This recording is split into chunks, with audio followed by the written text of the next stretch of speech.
101. Today I'm going to be talking about the third and final installment in Amanda Hocking's trilogy, Ascend. On Ascend, Wendy has to make a choice. To sacrifice herself is to allow her people to be safe from the Vitra. And if she does not surrender and sacrifice herself to the Vitra, there will be a war. Apart from that choice, Wendy has to make the ultimate choice between Loki and Finn. Who will she choose and what side will she fight for? Before I get to the spoiler section, let me just say, for me this was the best book in the series. It was fast paced, knew what was going on, and everything was just finally concluded. That's the end for the Ascend non-spoiler section. Continue watching to discuss this book with me. If you haven't read the book, click out.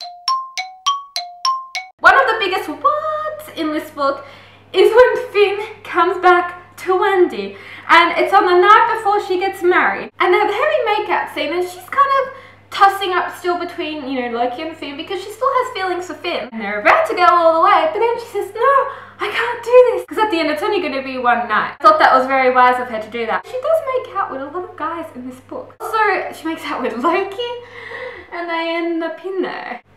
All the while she's like kind of doing everything behind Toby's back. And I know Toby's gay, but it's quite cheeky of it. I like how Wendy gains maturity. She gets over Finn quite quick in this book and kind of move on and see, that Loki is actually not that bad. Loki is actually not a traitor. He really has feelings for Wendy. And on a page 150, it's actually quite funny when Finn charges at Loki because Finn thinks that, he's taken Wendy away. Chapter 14, Confrontation. First sentence. Finn punched Loki in the face.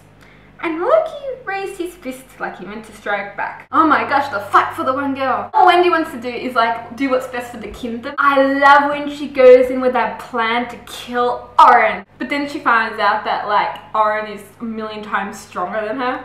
And she tries to summon all her powers and everything. And he's just standing there thinking, okay. And then she trains most of her strength that way. And then Oren's like, ha ha ha. And then Loki enters to help. And then he gets stabbed with a sword in the heart by Oren. I'm just like, you didn't. And then Wendy gets all hormonally pissed. I love it when she gets pissed. Because that's the best time for her power. And Oren's like, make it stop, make it stop. Because all of a sudden, he's getting this rage in his head. And then Oren dies, and I'm just like, oh, you kick ass, girl. But then Loki's there, and he's dying, and I'm just crying. And then Sarah and Wendy put their energy together, and they save Loki. And it's just thank goodness. And it's so cute, because when he wakes up, he's like, hey, princess. And he's like, what's this? And Wendy has the piece of grey hair. And Loki's like, oh, I take a nap, and you go grey. And then she's like, oh, you didn't take a nap. Don't you remember what happened? He frowned, his brow trying to remember, and understanding flashed in his eyes. Ah, the moment. I remember. Loki touched her face. I remember that I love you. I bent down, kissed him full on the mouth, and he held me to him.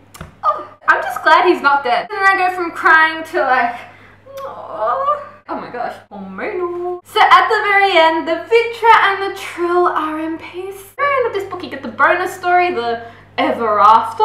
Loki's all married to Wendy, and then that night that they did that, she actually got pregnant, and now she has Oliver. And everyone is all happy, Tove gets in a relationship with someone. Finn's together with Mia and her little girl Hannah, which we met earlier in this book. And I'm so glad he finally found someone, and that, him and Wendy are at peace with one another. Matt and Willa get together, and Wendy's still trying to kind of change the Trylle lore. What I found sad was how Allura died, and she wasn't there to share that with them, because her relationship with Allura became closer in this book. When I found out that she actually painted all those portraits of Wendy just to see her grow up, and she used most of her powers to do that, it was really sad. But I'm glad that everyone got a happy ending. The cover's just pretty. Because in Australia, the only covers I've been able to see are these three. Putting them all together, it's a bit like a story. At the start, she's just stepped into this world, and she's alone, and she's kind of reaching out her hand. And in the second one, she's holding hands with someone. It's the second part of the story,